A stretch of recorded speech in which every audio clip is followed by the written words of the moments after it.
விஜய் அஜித் மாதிரியான பெரிய ஹீரோஸ்கள் அவங்கள பொறுத்த வரைக்கும் அவங்களுடைய ரசிகர்கள் Facebook வலைத்தளங்கள் அப்படி இப்படின்னு சொல்லிட்டு அவங்களுடைய மறைமுகமான மோதல்கள் நேரடியான மோதல்கள் எல்லாம் அரங்கேற்றிட்டு இருக்காங்க.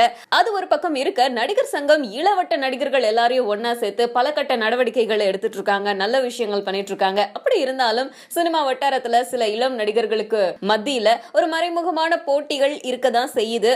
அண்ட் ரீசெண்டா ஒரு விஷயம் நடந்திருக்கு ட்விட்டர் வலைத்தளத்துல. அது என்ன அப்படின்னா, கொஞ்ச நாளைக்கு முன்னாடி தனுஷ் நடிக்க போற வட சென்னை திரைப்படத்துல நம்ம ஜீவா நடிக்க போறதாகவும் அதுக்கு அவர் நடிக்க விருப்பம் இல்லப்பா அப்படின்னு சொன்னதாகவும் சில செய்திகள்லாம் வெளியாச்சு.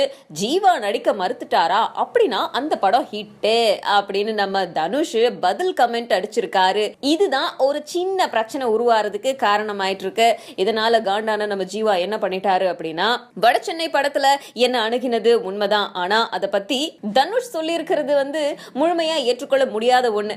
ஏன் அப்படின்னா, வட சென்னை படம் ஆரம்பிக்க போறதா சொன்னாங்க, பட் அது எப்ப ஆரம்பிக்கிறாங்க, எந்த டேட்ல கொடுத்திருக்காங்க அப்படிங்கிற விவரங்கள்லாம் என்கிட்ட சொல்லாத ஒரு காரணத்தினாலதான் அதை நான் மறுத்துட்டேன் அப்படின்னு சொன்னதோட மட்டும் இல்லாம, இதை பத்தி ஃபர்தரா நீங்க எதனாச்சும் விஷயம் தெரிஞ்சுக்கணும்னா அதையும் தனுஷ் குட்டியே கேட்டுக்கோங்களேன் அப்படின்னு சொல்லியிருக்காரு.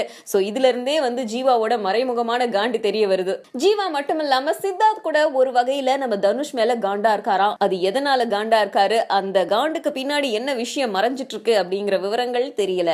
கரெக்டா என்னுடைய கேரக்டர் பண்ண விஜயகாந்த் எவ்வளோ திட்டு வாங்கியிருக்காரு உங்ககிட்ட. ஆனால் அடிக்கிற பழக்கம் விஜயகாந்துக்கு வந்தது இவர்கிட்ட தான்.